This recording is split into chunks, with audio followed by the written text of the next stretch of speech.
one, the only Andrew Santangelo. How are you, buddy? I'm doing very well. Back in Oklahoma. Made the drive safe as we mentioned last week. So living, Yeah, good starting to to get see you're back to alive. old time life. Yeah, how was that? How long was that drive ended up being? It was 22 hours. I did roughly around 12 the first day, and then about finished up the last close to 10 Where does the 12 hours second from day. Philadelphia get you? So I stopped in a city. I'm blanking on the name of it, but city in Indiana. It was right near Indiana State University, Home of Larry Legend. home of Larry. Correct. Yeah, that's good. Shout out to him. Well, we're back for another edition of the Pub Sorts Radio Baseball Show, bi-weekly now, Tuesdays and Thursdays. Shout out to us, doing more work. Amid the coronavirus. I mean, look at us. Hey, we got to provide our listeners with more content. Yeah, exactly. So we're back again. We're going to do the All MLB team this week. I'm excited for it. We're going to do a draft today, but we changed and we have a draft coming for you guys on Thursday. We will have hopefully some special guests for that, and I'm very excited for it. Andrew, Let's hope so. Hope yeah. so, and then we get to compare however many people we have on, compare our teams, and see who can get the best MLB team out there. Yeah, it'll be fun. So shout out to that. But like we said, we're going to do the All MLB draft today. This is something I'm actually a proponent of because I don't know why Major League Baseball doesn't just create all MLB teams because it kind of sucks now that, for example, Mike Trout when he doesn't win an MVP award.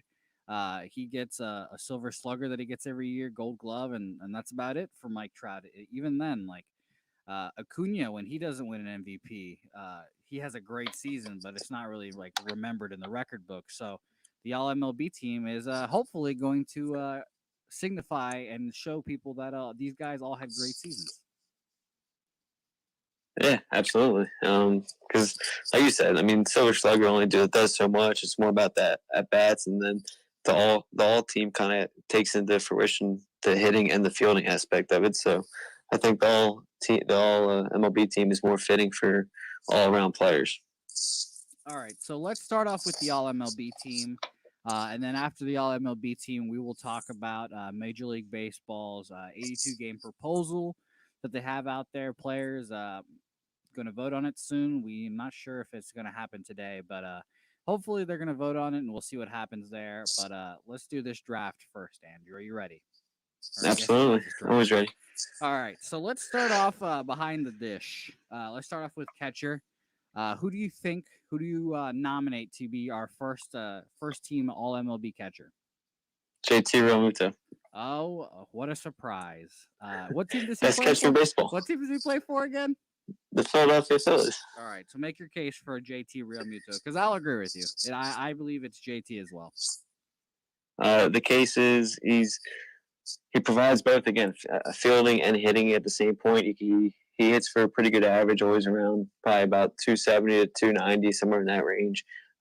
Great, fantastic, probably one of the best defenders in the game in terms of blocking pitches and throwing guys out. He led the MLB in most throwing out players on steals. So he brings that defensive aspect. And then again, he can hit for power. He's just a solid piece in the middle of the lineup. 25 home runs last year, hitting 275. I think this was his first year out of Miami, correct? Correct. It was his first year out of Miami after the trade, and currently on a one-year contract. So we'll see if we're able to re-sign him or not. I hope you guys do because every year his home run totals have been steadily growing. He keeps getting better as a player, and I actually do agree with you here. So we can move on from this one pretty quickly. I'm surprised that we agreed so fast with good old JT.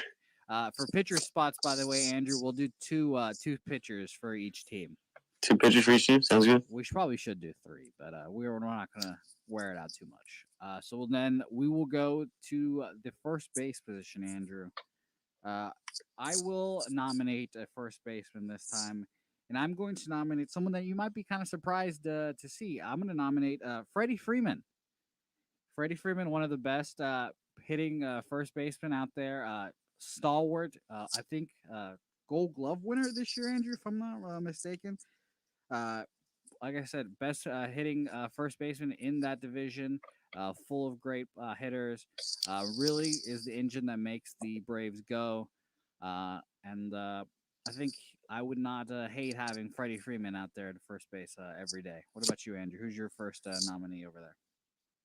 See, that doesn't surprise me you picked him because I once again I'm going to agree with you. I had Freddie Freeman as well, so he's my best first baseman in MLB right now, and it's tough having him in the same division every year, facing him so many times. Yeah, 9.6 WAR for Freddie Freeman, 38 home runs, hitting almost 300 at 295. Pretty freaking good right there. That's the Freddie Freeman I know. I'm glad again, more consensus here. It's weird seeing Freddie Freeman grow up so much because I remember him coming up with Chipper Jones, and now he's like the man, and I'm just like, wow, this is so weird. So shout out to Freddie Freeman. Right.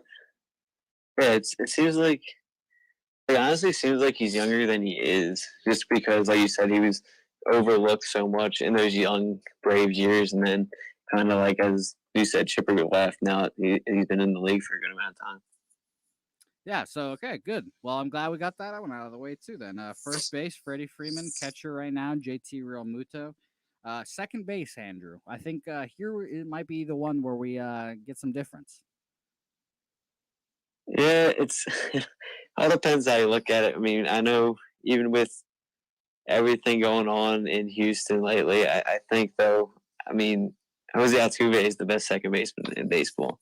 So, I mean, as much as it stinks picking a guy from that team, I think until we really see what he does this year, kind of without everything, I think I'm still gonna still go with Altuve. He's been probably the best player at that position for the last, I mean, at least 5, 6 years.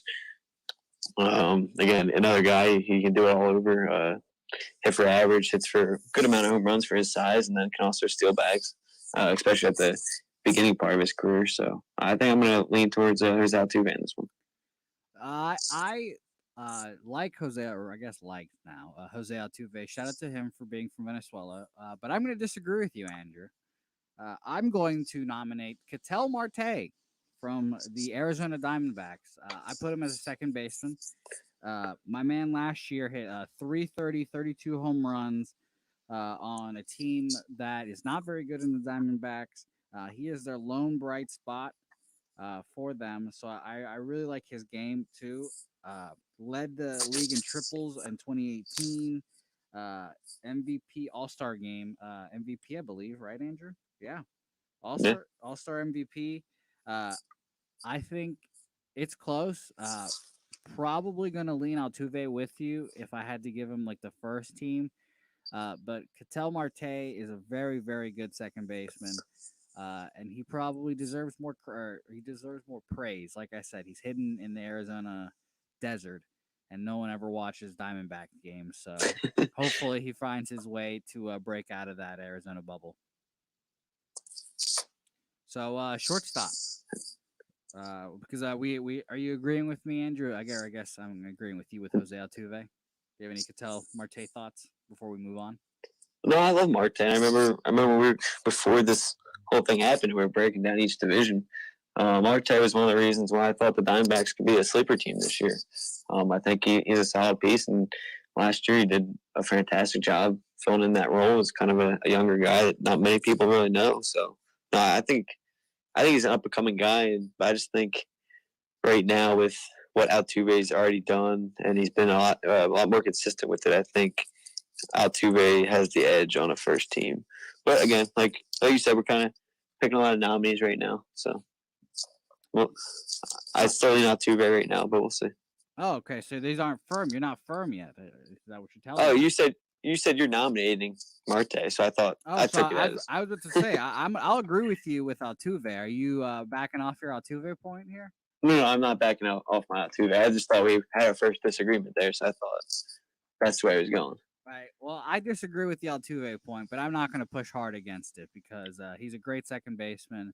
We'll see how he does this coming up year without any cheating. So, I mean, we can't take him off the list yet. is what I'm saying. He hasn't Correct. on the field I agree. issue. He has not given us one. Third base, Andrew. I'm going to nominate someone that is kind of outside the box because he is someone that is trapped in a media market where people don't get a lot of attention. But I think he's one of the best third basemen. I'm going to say Matt Chapman from the Oakland A's. Okay. Matt Chapman, he's the best defensive player in Major League Baseball. He gets uh, decorated with gold gloves. He has gold gloves all over his house. I actually just put a picture up of him right now on the stream of him just holding up casually a platinum glove from just being absolute hoss. His offense is getting better. Hit 250 last year, but 36 ding dongs is pretty good. If he takes another step, I really think he could be a top 5 player in baseball, which would mean then he'd have to leave Oakland because he needs the money. But I really like Matt Chapman. I think his defense really pushes him over the top over someone like Rendon, which his offense is so good. But I believe that Chapman can be that guy over there at third base that can really turn into like Nolan Arenado 2.0. See, I got nothing against Chapman, but I'm surprised you didn't pick the guy you just mentioned. I'm going Nolan Arenado. I think You didn't even mention Rendon. I didn't even write down Nolan Arenado, to be honest. right. Well, okay. So here's the way I think. Going off Rendon, I think he's much known for his bat, and his glove really hurts him in the sense of an all-around MLB award. And then you look at Chapman, as you mentioned, he probably is maybe the best defender in baseball. But again, as you mentioned, his offense is only improving. It's not where it can be yet. For Nolan Arenado, he's consistently that guy. He's consistently hitting for average, hitting home runs. He's won Gold Glove the last 5 straight years, so his defense is there. He made 5 consecutive All-Star. Actually, he's won Gold Glove 7 consecutive years, I think. He did an All-Star game 5 consecutive years. And then in his last 5 seasons, he's hitting 300, a slash line of 300, 362, and 575 with around 40 home runs. So I think, again, with an average of a 6.2 WAR per season. So for me, I'm going Nolan Arenado. I think not only is he the best third baseman in the game, I think he's arguably a top 5 player in the game. I didn't even write down Nolan Arenado. He completely slipped my mind when I was thinking of third baseman. I would put Alex Bregman over Nolan Arenado too. I think Bregman is the better third baseman over him. Really? Yeah. I think if we're doing this, I think in all MLB teams, I think your team has to come into play at some point. Uh, like for example, we threw Curry on all NBA teams because he's a part of the Warriors. Just also because he's really really good, but being on the Warriors helps. So I think the Rockies just being trash bags doesn't help Arenado, and I honestly was stuck between Chapman and Bregman, to be honest. And then I had Rafael Devers written down too, to be honest, over Nolan Arenado too. You can't put Devers. I mean, you can make an argument for Bregman and all, but I would not put. So the way my list had it, I had Arenado 1, Anthony Rendon 2, Bregman 3, and then Chapman 4. Wow. Is Devers 5? I'm just gonna pretend like Devers is 5.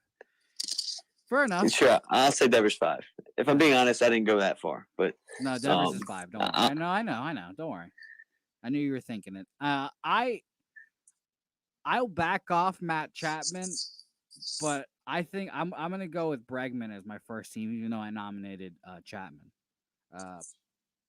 That's how flimsy all these takes are. But Bregman in the last 2 years has a 16 WAR, which is higher than Nolan Arenado's at 16. Bregman had 16.4, and Nolan had 12.5. They've only played 2 more. He's only played 2 more games than him in that span. Bregman has a 291 average to Nolan's 306. OPS. Bregman is 970. Arenado's 950. It's all really close. Home runs in the last 2 years, Bregman has 72, Arenado has 79. So it's very close. So I'll definitely agree with you, but I'm gonna stick with Bregman. All right, so I got second base, so you get Bregman. How about that? Wow, how nice of you. What a kind soul. Hey, I think it's the fairest way to go about it. Okay, so let's go over this again. Who we got again, Andrew? So we got JT Realmuto of the Phillies at catcher, Freddie Freeman of the Braves at first base, Jose Altuve of the Astros at second base, and then Alex Bregman of the Astros at third base. All right. So I guess on the shortstop. On to shortstop, Andrew. I'll let you start this one off. So kind of like third base, I feel like there's a few names on the uprising that you can go with. I'm gonna go with a guy that kind of struggled though at first last year, and the team really struggled. But Francisco Lindor. Andrew, why are you gonna hurt my feelings like this? Why are you gonna hurt my feelings like this? That's not the choice here, Andrew. That's not the choice. Why do you not like Francisco Lindor? Because he's not the choice. I'm sorry. He's very good. He's very good. However, let me go ahead. Go ahead. Say the name. Let me guess. Are you going with? I don't. You're not going. You gonna buy this? No. Any other guesses? Trevor Story? No. Throw up the X, Andrew. Oh, come on. Throw up the X, Andrew. It's Xander Bogaerts. I'm not even being biased at all. Xander Bogaerts is the best shortstop in the American League. Maybe in the no. The guy I said is better than him. Yes, for sure. Lindor does have a in WAR. Lindor has a 12.8 WAR to Xander's 10 WAR. Xander slugged last year 914. Lindor 863. Home runs, it is Lindor has 70 to Xander Bogaerts is 56. So I mean, I'm gonna stick with my choice, even though it's wrong, Andrew. Whatever. So I guess you realize the right choice now. Fine. It's Lindor. Lindor can take the first team, man. Fine. I'm not gonna lie, Xander will be lucky to get on any of these teams. That's just not true. I think he's second for sure, at least. But we'll get there. We'll get there. We'll get there. We'll get there. That hurt my feelings, Andrew. Well, I'm just picking the best players. I'm not taking any bias. Well, this Francisco Lindor character is going to get traded at some point in the coming future. So let's see. It doesn't hurt what kind of a player he is. Let's see what happens when he goes to a new environment. You know, he has Terry Francona as the manager. You know, who wouldn't want Terry? Goodness. Apparently the Phillies, because we got rid of him. So. Oh, so do the Red Sox. Don't you worry. He was the literal best manager in Red Sox history, and they booted him out. So and they threw dirt on his name as he was leaving too. So don't you worry about that, Andrew. Okay. All right. So we talked about doing outfield as left field, right field, center field. So let's do outfield just as a general. Let's pick. I guess 3. I was gonna say 5, but that doesn't make sense. So let's pick our top 3 outfielders. Andrew, I'll start off with one, the obvious one. It's Mike Trout. He's arguably one of the best players in baseball history. MVP's out the ass. What doesn't he do, Andrew? Is the real question. He's the MVP, or he should be the MVP almost every year. Best player in baseball. Yeah, absolutely. I think the only knock Trout would have is injury history. I think that's the only thing that you could really put against him, but that's not big enough that's not anywhere big enough to keep him off the first team. Yeah, he's even with the injuries, he's been so good that it's just it'd be insane not to have him on this list. It'd be insane. So Mike Trout's obvious one. Andrew, who's your next nominee?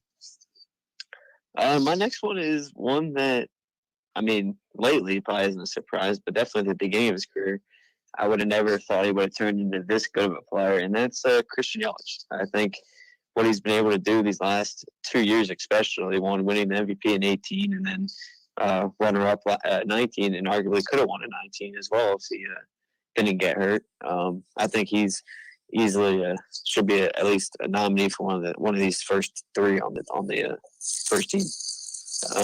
I'd agree with you. Definitely. I mean, just going off last year, 329 average, 44 home runs, and he got hurt. Remember that? Yeah, and he got hurt. 44 home runs. He would have won the MVP last year. Yeah, he has 44 home runs and only playing 130 games. I mean, that in itself is insane. Listen to these home run totals from Yelich. So he starts in 2013, 62 games, has 4 home runs. Next year, 9, 7, 21, 18, and then 36 and 44 the following 2 years. He led last year.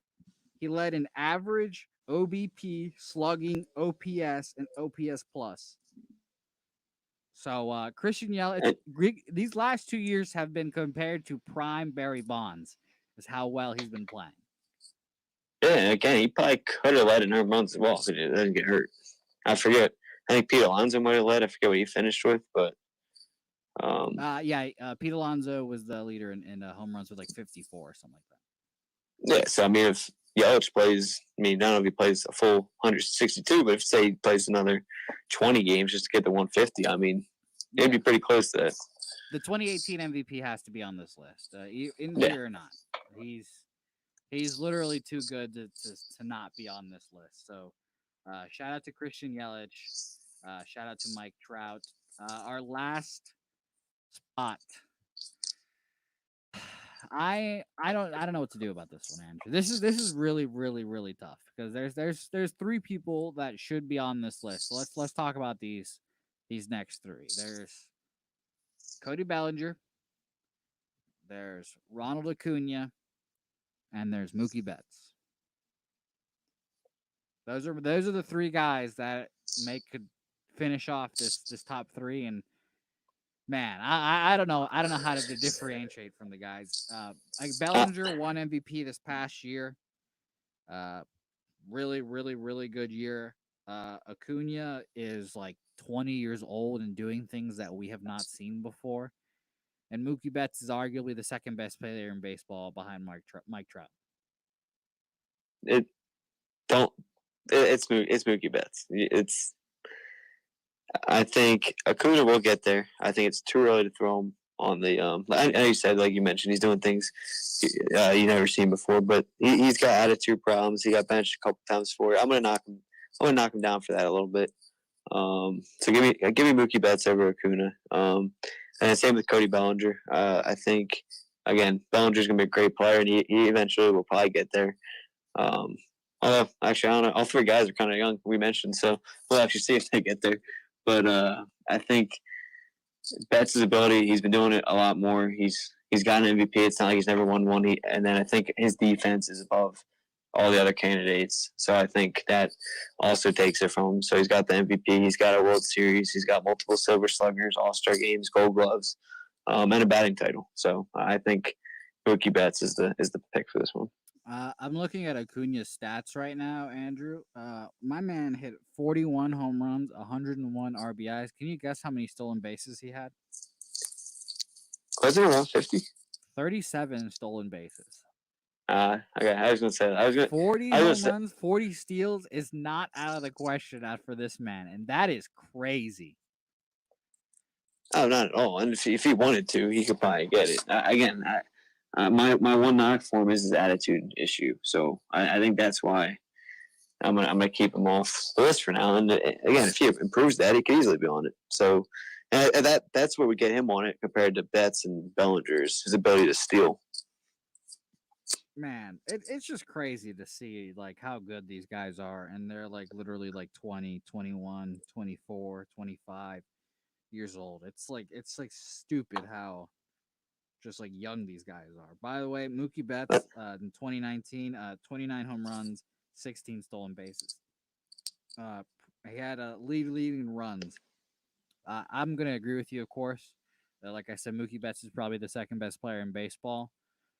But man, the outfield position is stacked. Yeah, can we real quick?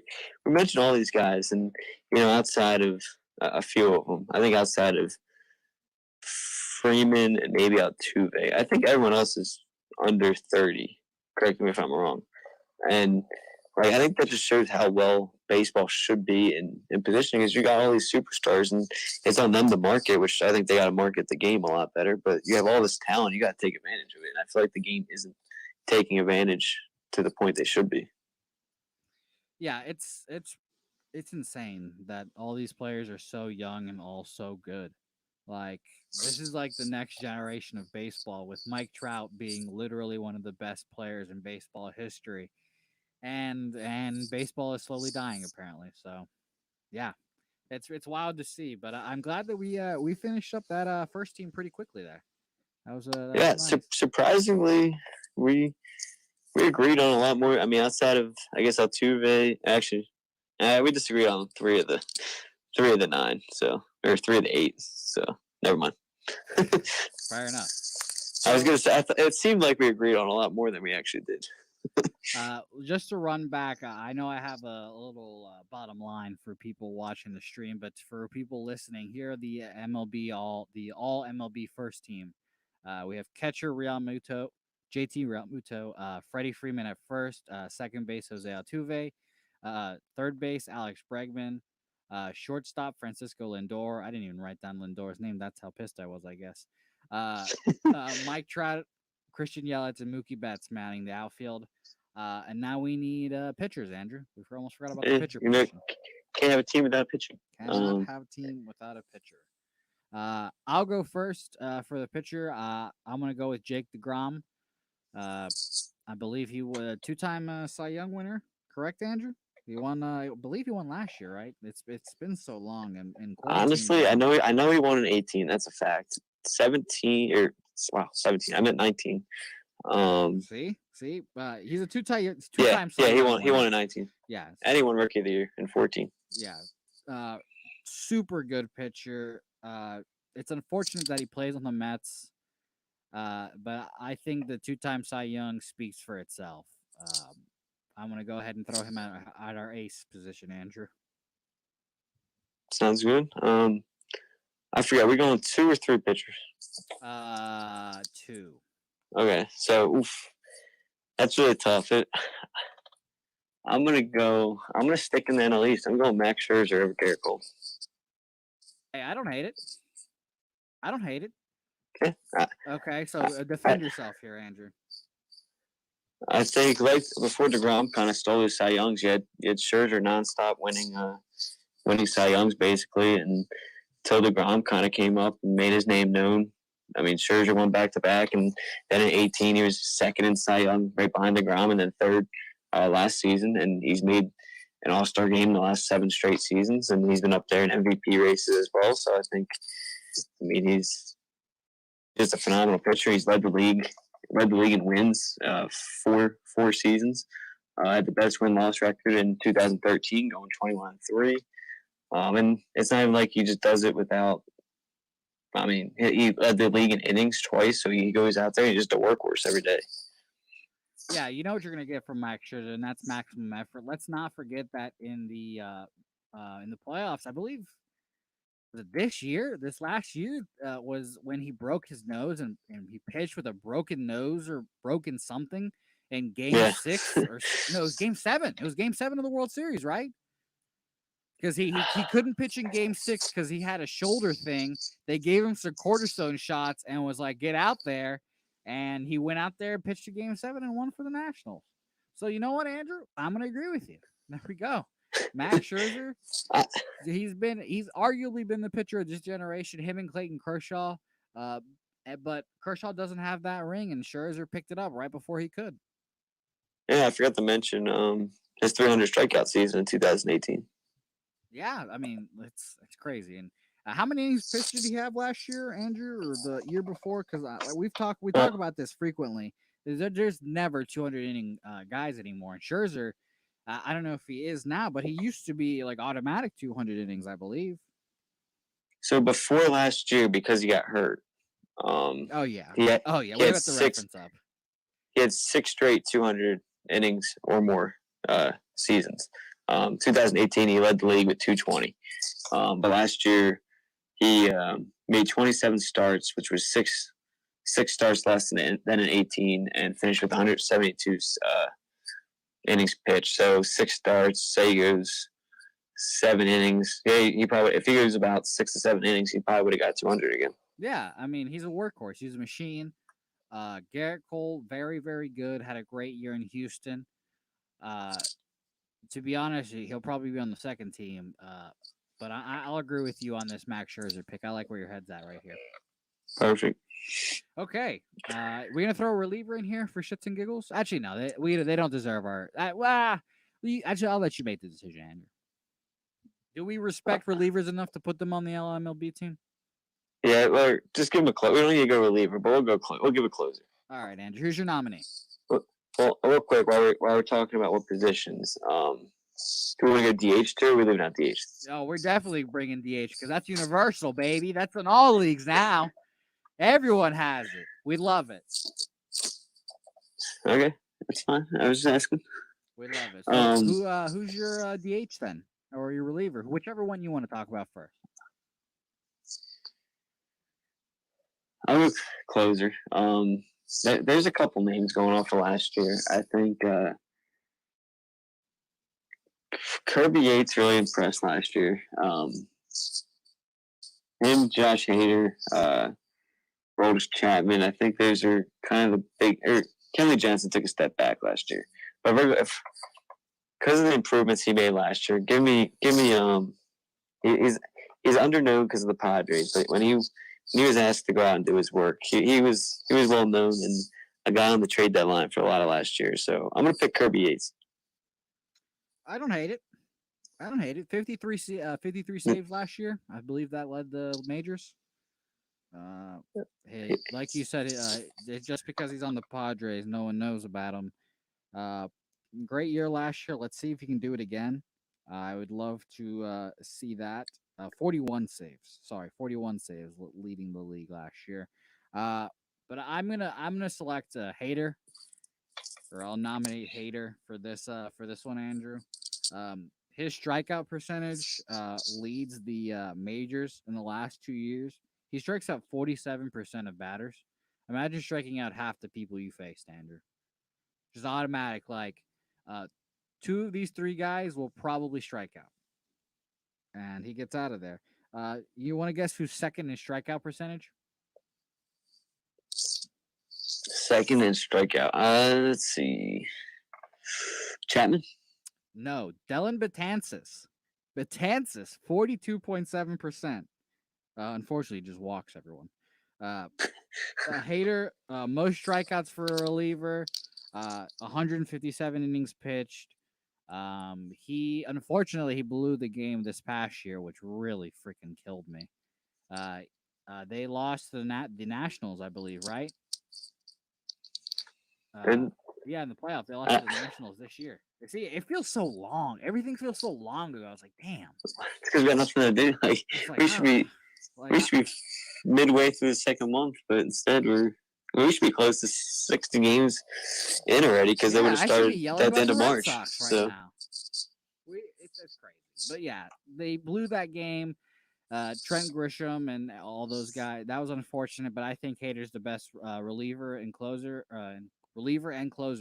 in baseball.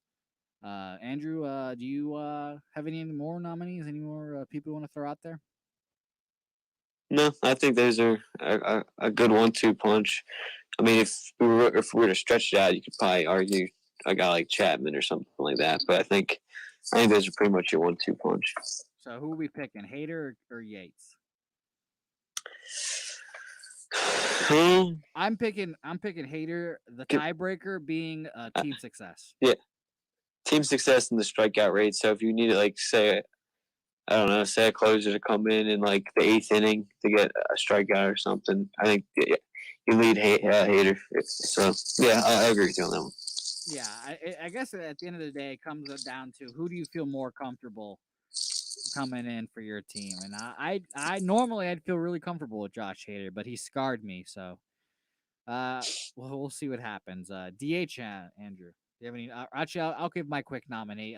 JD Martinez, one of the best hitters in baseball, actually plays DH most of the time. He is the heir to Big Poppy's throne, and hopefully he stays in Boston. I agree with you 100%. That's what I had written down.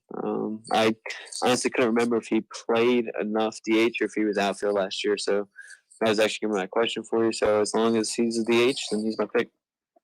Yeah, he cannot play the outfield very well defensively.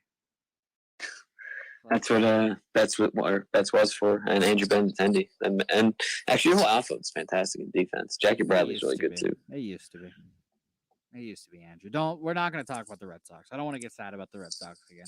all this news about baseball coming back, I should be like, yeah, let's do it. And I'm like, damn it, no, I don't want to get sad again. But all right. So Andrew, give me a rundown. We've just completed our MLB team. Who we have on there? Let's give everyone the complete list. So at catcher, we got JT Realmuto of the Phillies, Freddie Freeman at first base of the Braves, second base, Jose Altuve of the Astros, shortstop, Francisco Lindor of the Cleveland Indians, third base, Alex Bregman of the Astros, first outfielder, Mike Trout of the Angels, second outfielder, Christian Yelich of the Brewers, third outfielder, Mookie Betts of the Red Sox, pitcher 1, Jacob deGrom of the Mets, pitcher 2, Max Scherzer of the Nationals, DH, JD Martinez of the Red Sox, and our closer for the team is Josh Hader of the Milwaukee Brewers. Hey, you love to see it. You love to see that. How about we do Team 2, Andrew? Are you ready for Team 2? Oh, absolutely. Yeah, I'm ready. So let's do the same order we started with last time. Behind the plate. I'll start off with this one. I'm gonna go Wilson Contreras. Great catcher. Last year was pretty tough for him and most Cubs, but defensively really good. Hits for power. He's a rare skinny catcher that is good. I think it's not really that close, to be honest. And really, yes, I might be forgetting someone because I have quarantine brain. But Wilson Contreras is my number 2 there.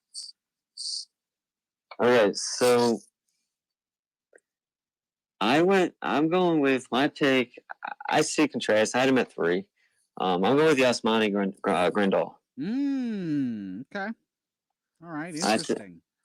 I think I think they're pretty similar players. I think Grandal was the starter in the All-Star game last year. Correct me if I'm wrong. For catcher. I believe so, but let me double check. You go ahead. It was 15th overall in the MVP race last year. Again, not a bad defender. He gets on base not just by hitting. He knows how to work at bats. On base percentage of 380, slugging percentage 468, OPS 848. So very good catching numbers there. 28, close to 30 home run hitter, close to 80 RBIs at 77. And it was his first season in a new stadium. He kind of got overlooked on that Dodgers team, just because there's so many other players on that team. But now, again, with the Milwaukee Brewers, I think he's helping that team get to where, or at least attempt to get to where they want to be. So I think he's at least got to be mentioned if he doesn't. Oh no, I forgot he's going to the White Sox this year. Yeah, I was about to say. You remember what team he's on now? He's not even on that team anymore. So he's going So they're going to expect a lot out of him because the way they built that team. I mean, I think he'll be close to the middle of that lineup. So I think he can get a lot of RBIs, and I hope that he can move around to DH if he needs a day off, kind of like that. So, no, I think, again, if he doesn't win, I'd be okay with it because I think him and Wilson are really close. But I think he should at least be mentioned. Here's a fun fact for you, Andrew. Wilson Contreras started over him in the All-Star game this year, so I think that decides it. To be honest. Did he really? Yeah. Wilson Contreras started. I didn't know. I just looked it up. Yeah, 2019 All-Star game. Wilson Contreras started him, and Ketel Marte started second base too. You know who we haven't mentioned who's very, very good? Josh Bell. We didn't. He might be a DH or whatever, but I just. That's because our first baseman was like such an easy pick. We really didn't go in deep about any other first baseman because we were just like Freddie Freeman is the best first baseman in baseball, so it's not even a competition. That's true. Hey, you're right. I like Contreras there. That's fine. I find it funny now that. So, did JT not even make the All-Star game last year? I guess. Good question, Andrew. Let's see. Because The reserves. No, he was there. Yeah, yeah, okay, so I guess he just didn't start. That's funny. yeah. No, yeah. Grandal and JT were on the bench for them. Yeah. That's it. Funny Take thing. 3 catchers. I was about to say the funny thing about it is the AL had two catchers, and one of them, like we said, was Gary Sanchez, not mentioned, trashed bag defensive catcher, and the second one, James McCann on the White Sox. Wow, Catcher, not deep in the AL, not deep at all. not at all. Yeah. So where are we going here, Andrew? Who do you got? Are you still on the Grandal train? So I will give it to Contreras. He started in All-Star.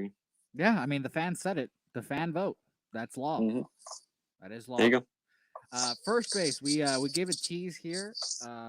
I do not have Josh Bell as my first baseman. I actually have the polar bear, Pete Alonso, leader in home runs last year, rookie of the year. Fairly certain he won rookie of the year.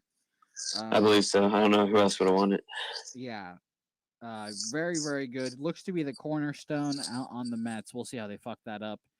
Um, but I think he's going to be the face of first base and the face of the Mets for a while. I agree 100%. I think it's another easy pick for first Really? baseman, That's as you surprising. mentioned. Yeah, he won Rookie of the Year, by the way. Yeah, rookie of the year, 53 home runs, 120 RBIs. I mean, you can't really beat those numbers. Led the MLB or National League in home runs his first season in the game, and I would only expect it to go up from there. I think by the end of his career, he's gonna be hitting better than he hit 260, which in this day and age isn't that bad in general, but I think he's gonna improve upon that. So no, I think. I mean, yeah. So I mean, it's painful to pick another Met on these teams, but I think Pete Alonso is almost just as easy as a second pick there as Freddie Freeman was first pick. Man, I'm sick, Andrew. You know what I just looked up and saw? Um, The first ever All MLB team was this past year. was it really? Yeah, I don't. yeah, I don't. exactly. I don't remember. What is I don't remember at baseball all. doing? So let's read out the first team All MLB according to the people that actually vote for these things. Since we had ours.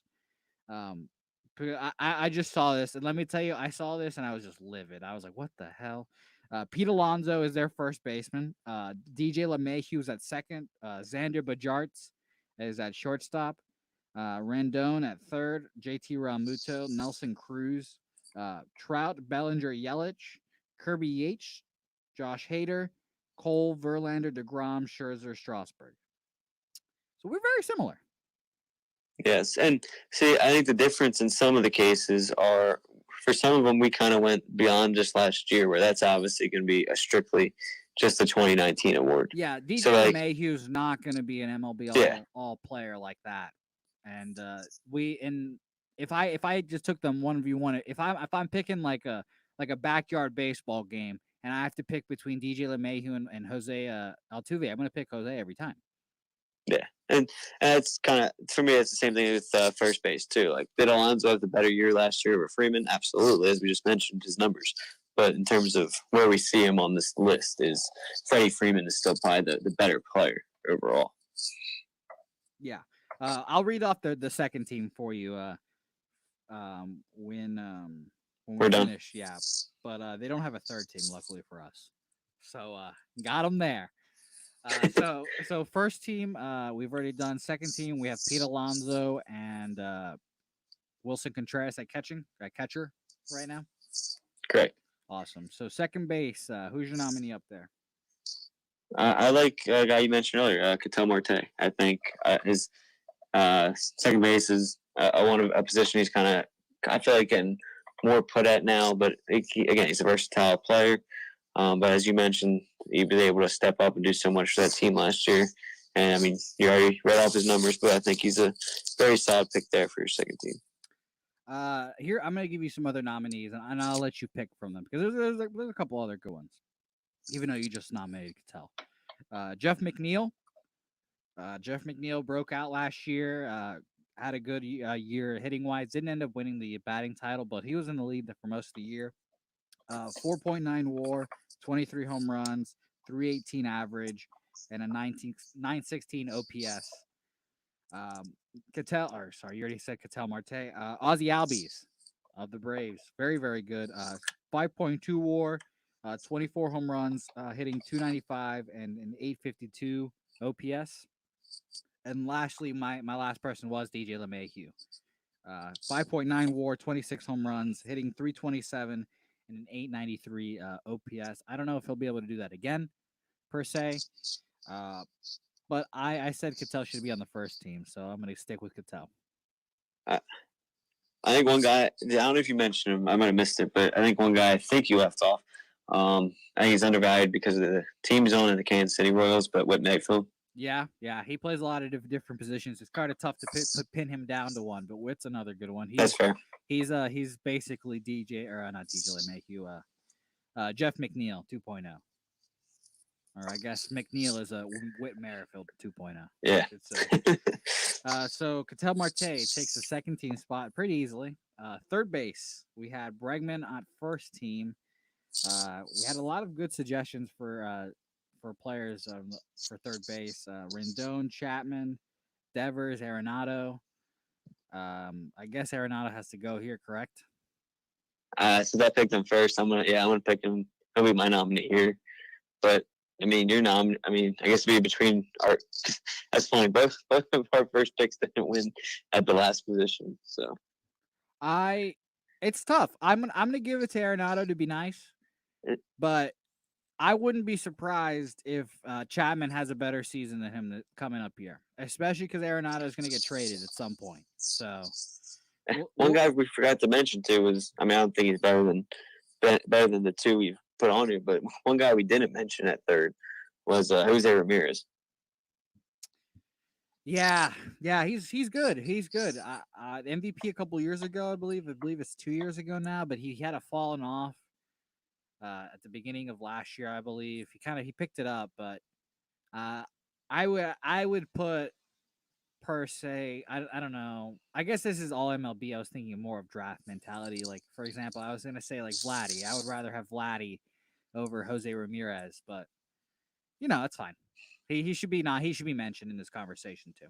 Mm-hmm. So I guess like you said, Arenado gets the second team nod right there. Third base. I'm gonna give you some nominees, Andrew, and I'll let you decide this one. I mean, hear out the nominees. Do you mean shortstop? We just did third base. Oh yeah, shortstop. Sorry. Lindor won the first team spot. Next we have Javi Baez, Xander, as I said, Gleyber Torres. I put up there, and my dark horse, Fernando Tatis Jr.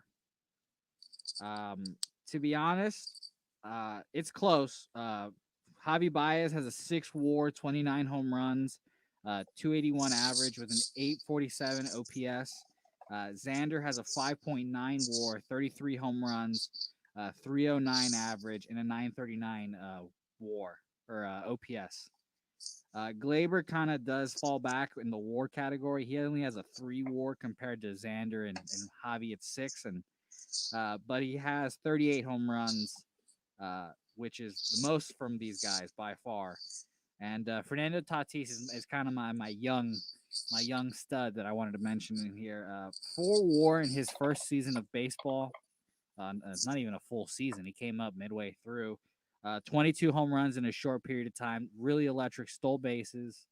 317 average and a 969 OPS. Andrew, I laid out the case for you. What do you have here? I'm not gonna lie, you forgot 2 big names that I put in front of all those guys. Okay, let's do it. Shortstop's deep. I like Trevor Story of the Colorado Rockies. Okay. And I also like Trey Turner of the Washington Nationals. I thought about Trey Turner. I did not put Trevor Story in this category. I think he's in the second rung down. But Trey Turner is very, very good. And I thought about him too. But I think, for example, I would rather have all 3 of those guys over Trevor Story and Trey Turner. Okay. The only one I'm kind of shaky on is Javi Baez, to be honest, and he had the best stats of them all.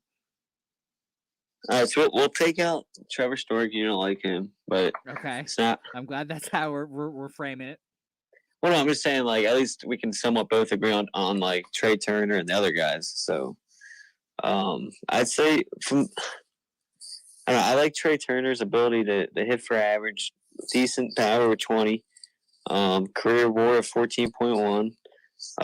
Led the league in stolen bases in 18 at 43, had 46 the season before, and then 35 last year in a shortened season for himself. World Series winner. Put it on the. Oh yeah, World that's on Series there. winner. Yeah. Definitely counts. He was a On shortstop of a World Series winner. You got to count it. On base percentage of 353.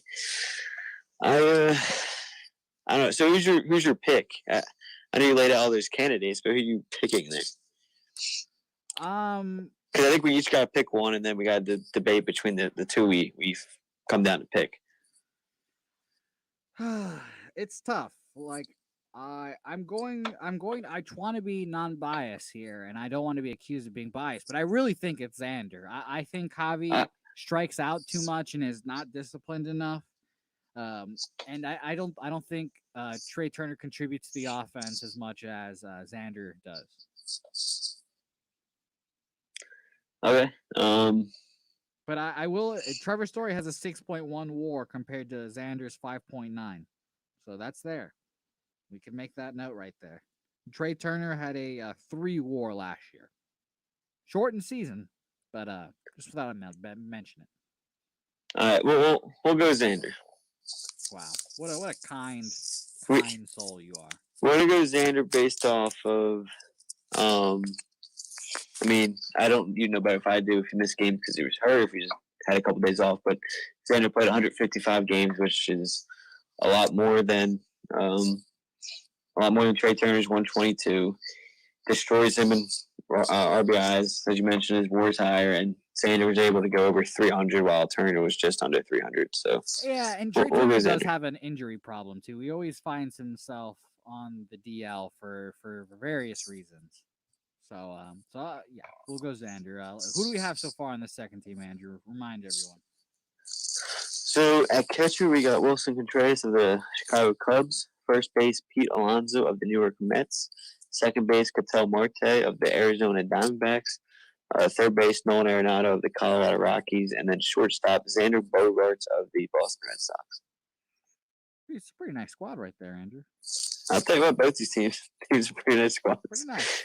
I'd take them as a fan. Great, no problem. So let's go into the outfield, Andrew. Let's pick our 3 outfielders here. I'll nominate a couple. I'll do it. Someone whose name has not come up yet this whole time. We're talking another World Series winner and arguably the most electric player in baseball, Juan Soto. 20 years old, absolutely dominated last year, propelled the Nationals to a World Series. Arguably, he was the heart of the lineup, I think. 4.6 WAR, 34 home runs, 282 average with a 9.49, 949 OPS. Give me some Juan Soto in my life. Yeah, no, I think he's a great player. I think he's definitely only gonna get better from what he did last year. And like you said, he really excelled when he got to the playoffs and took that team to the next level, which was able to get as far as they wanted to, obviously winning the World Series. So I think he's a great pick and a guy that's kind of not as much seen around the league as maybe others, just because of one, that pitching staff they had with Strasburg, Max Scherzer, and then last year, I was only got his name for a second. Last year, they had Anthony Rendon, so obviously he got a lot of the looks there. So I think Juan Soto, with Rendon being gone, I think Soto can really take that next step and become well known around the league, kind of like those other guys were for that team. But no, it's just a solid pick. I guess second, I guess we got to put him on there. And Acuna, as we mentioned, debated for the first spot. So right, I guess he has to go on this team. Yep, definitely. He's arguably one of the best players in baseball. I honestly, if it's not positionally, I think he's a top 5 player in baseball. It's just unfortunate that A lot of good outfielders. There's a lot of good outfielders. I mean, so. It's insane how many good outfielders there are. Like, Yeah, well, if you can't play the infield and you're a good hitter, just go to the outfield. That's what mhm. everyone does. So, and who knows? Acuna's good defensively, but when the DH comes, don't be surprised if he's DHing. The only reason why I would say they wouldn't is because of the age of Encerarte and Markakis. So I'd probably say they'd go with those two more at DH, just because of their age. So they Yeah. probably want to limit as much as they want to do. But I wouldn't be surprised if Acuna got some spots there. Yeah, I can't wait. And we didn't even give the MVP of this reigning season the first one of the first outfield spots, so we're gonna go ahead and pencil him in. Cody Bellinger. He is a part of the best outfield in baseball now. So anyone MVP, 47 home runs. It's impressive what he has done in a short amount of time. And I think since their first base Max Muncy really kind of stepped up and surprised. I think not only fans but the organization in general. They were able to move Bellinger from first to outfield and fix the extra spot. So I really like Max Muncy. Really, really do. Fun to watch. Who's your last outfielder, Andrew? Any more interesting nominees for me? Well, we have three, but I think guys that would be pretty close. I was always a big Charlie Blackmon fan. I think he's always been a solid player at the top of that Rockies lineup. Obviously, Bryce Harper, fan favorite. I didn't even write his name down. I would say he would be the first one off between him and Blackmon. I'd say. Yeah. Maybe. Yeah. Okay. That's fair. Maybe depending on how he kind of comes back after his old. Well, actually, that might have been a couple years now. But Starling Marte, going to a new team in the Diamondbacks this year, still coming off that. I think last year was the steroid stuff, right? Or was it 2 years ago? But it was 2 years ago. It was 2 years ago already. So I think time's a flat circle. Who knows? Yeah, I think an interesting guy that can play outfield, and we didn't even mention at third base because third base was obviously deep. But a guy that's also played a good amount of outfield is Chris Bryant. I think he deserves at least somewhat of a shout out in this. Yeah, he's kind of the forgotten child now. All of the Cubs are kind of forgotten now. It's if catcher wasn't so shallow, I probably wouldn't even mention Wilson Contreras. Gary Sanchez has a case, but Chris Bryant's kind of gone. Anthony Rizzo's kind of fallen off. We talked about Javi Baez. He doesn't get a spot. So I don't know what it is. There's kind of a malaise over the Cubs, and it's kind of. I'll be surprised if we see Chris Bryant on the Cubs in a couple of years. No, I think depending on what their situation is this year, I think if they kind of like are medium or mediocre, like mid pack halfway through the year, I wouldn't be surprised to see him off that team by. Well, I was going to say the trade deadline, but I don't know what's going to happen with that if. In a short season. So. Are we even gonna have trades? Who knows? Yeah, that's right. All right, so let's get into it with our last two pitchers here and a reliever. You said it earlier. I'm gonna nominate Garrett Cole. Very, very good pitcher last year.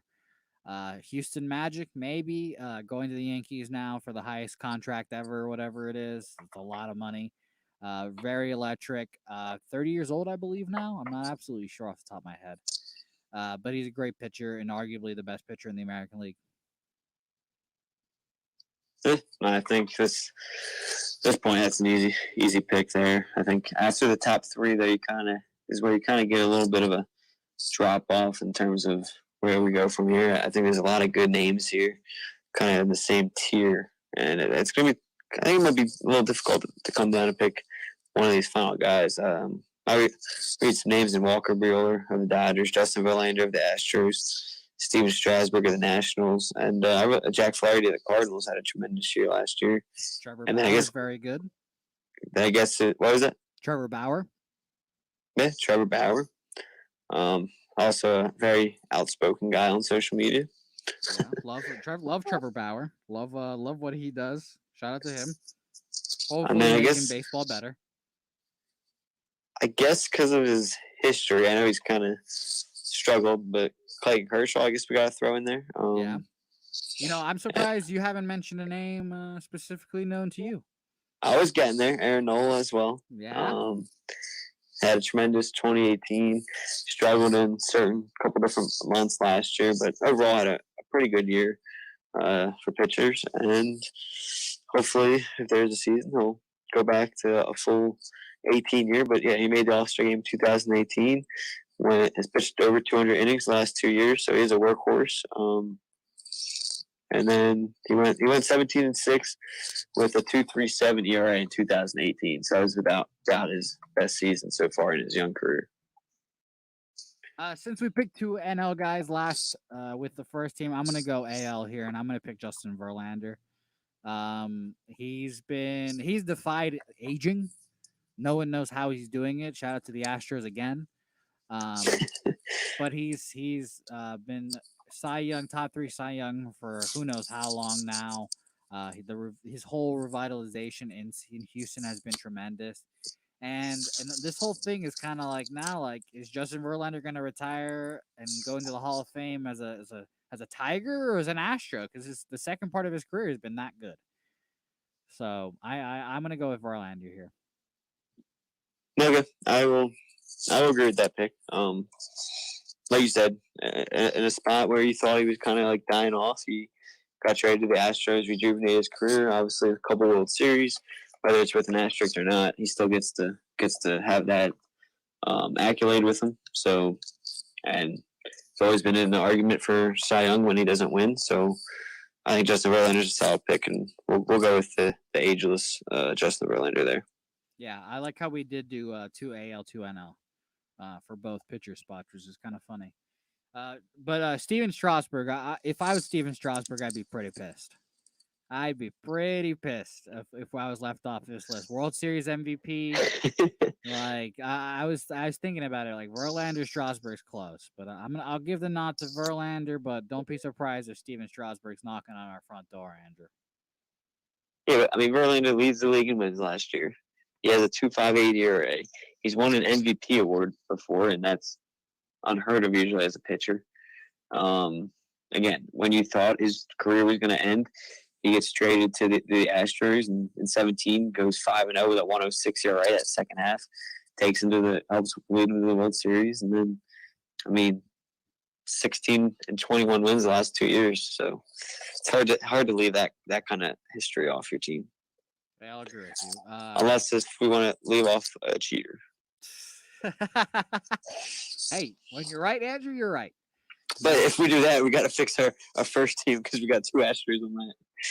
Okay, so reliever, I'm going to go back to your first choice from earlier, and I'm going to go with Kirby Yates. Yep, I'd agree, obviously, because he's my first pick. Yeah. And for DH, I'm going to select Yordan Alvarez. Another one of these guys kind of came in really young. I don't know how old he is. I'm gonna look that up right now. But came in, dominated, OPS leader for rookies, I believe. Oh my God, did he win AL MVP or Rookie of the Year last year? Do you remember that, Andrew? Yeah, I think I think he did. Oh yeah, he did. AL Rookie of the Year last year. 87 games, pretty impressive. Yeah, pretty impressive. Take 27 home runs in those 87 games and have that a 1.067 OPS. Angela, here's a good rule of thumb for people that don't know baseball. If you have a 1 in front of your OPS, you're freaking good. You're really good. Absolutely. So Yordan Alvarez, definitely deserving of this place, even though he is like 12 years old. Or 22 to be exact, but whatever. Even though we're the same age, I just realized that. Isn't that scary? Yeah. Don't remind me. I whenever I see Jason Tatum, I'm like, damn, man. I'm like a year older than that man. That's great. Well, with basketball, it's like the whole rookie class nowadays is like 3 years younger than us. LaMelo Ball is like my little brother. Like what? That's weird. But let's read off this second team. We've got All Wilson right. Contreras. I got you, Andrew. You just sit Oh, back, Andrew. Sit back. And whoa! look. You're not even gonna give me a chance to counter your DH? Oh no, I'm not. Go Okay. ahead. Go ahead, Andrew. Go ahead. Go ahead. What do we have? I'm going a different direction. You went with a young guy. I'm going with another older guy. I know where you're going. In terms of Justin Verlander, he's kind of an ageless guy who just continues to find a way to play the game. He's going to be 40. He's going to be 40 in July, so we'll see what type of year he has in his age 40. But you mentioned the OPS over one. Well, Nelson Cruz had an OPS over one last year, 1.031. Sorry, Nelson Cruz is my pick. But had 108 RBIs, 41 home runs, ninth in MVP voting, and this is 120 games. So if he would have played more, who knows how many home runs he would have finished with? Probably would have got close to 50, if not at 50. I could say the same thing about Jordan in half of the games. What is it? I could say the same thing about Jordan. He had 87 games and he had 27 home runs. But you can say that, but I'm just saying, like, Nelson Cruz continues to find a way to adjust to the games that he's been in. He was before last year. He was an All-Star in 17 and 18. So again, in a spot where you kind of thought maybe he was going to let up a little bit, he comes back after hitting 256 and goes right back at it. It's 311 last season. So I don't know. Nelson Cruz would be my pick. I'm going to agree with you, Andrew. I'll take Nelson Cruz. And I'll take him strictly based off of games played. He played more games. So we'll give it to him. Nelson Cruz, congratulations. Another reason, I know how important spring training is, but in 2020 spring training, Cruz hit 435 with three home runs. Alvarez only hit 167. So as we say, 2020 spring training, the spring training that never was. So that's a big stat. That's a big stat. Thank you. So Major League Baseball's All MLB team is as followed, Andrew. First base, Freddie Freeman. Jose Altuve at second. Marcus Semien at shortstop, a name we did not mention at all. Alex Bregman at third base. Yasmani Grandal. Jordan Alvarez at DH. Ronald Acuna Jr., Juan Soto, Mookie Betts.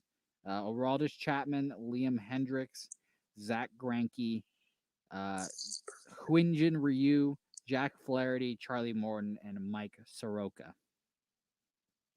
Okay, so a couple names we did forget there. Yeah. Liam Hendricks is very good. I was not going to put Chapman on this list because he sucks. Soroka is good. Charlie Morton's very underrated. You mentioned Jack Flaherty. He's going to be very, very, very, very, very good. And then Ryu's good, and I was not going to put Greinke on this list either. Greinke kind of stinks. I don't know. I think last year was the last year Zach Greinke's going to be very good. We'll see if people are still not catching up to that 80-mile-per-hour curveball. Do you have any final thoughts, Andrew, about the MLB teams? No, I think this was fun. It was something different, rather than keep going through all these games. I like keeping us open and doing a couple different things here. And it got us around the league and got us to remember some of the guys less mentioned because they're so undervalued on certain teams. So it was a fun way to kind of broaden these players' names. Definitely. We are over an hour right now, Andrew, so we're not going to talk that deep into this Major League Baseball proposal because the players still have to vote on it and all that. And like I think we said it earlier, I don't expect the players to pass this, so we'll see what happens. But Major League Baseball and the owners did approve of a proposal that would start the Major League Baseball season around July 4th. Very America vibes right there. An 82-game season, 14 All-Stars, 14 playoff teams. So more owners can reap the benefits of postseason money. They would also be increasing the roster sizes, almost up to 50 players, just in case, with 30 players being available for each game. Which seems wild, but they want and hope that these games are going to be played at their home stadiums. This also keeps the divisions together. It still keeps the regular divisions. However, Instead of, for example, the AL East playing the NL West and interleague games, you'll most likely see AL NL East matchups, AL NL Central, and AL NL West, so they can cut down on the games and on the travel. Andrew, quickly, do you have any thoughts on this? Would you be happy to see this as opposed to the other mixed up divisions? Oh, by the way, universal DH in this as well. That's not a big deal. But would you rather see this rather than the other reports or other things we've seen? Yeah, obviously, this is assuming they deem everything safe to play. I would rather this one. I think it gives you an 82 game season. They're saying it gives what the players want in the sense of you get to play in your stadium.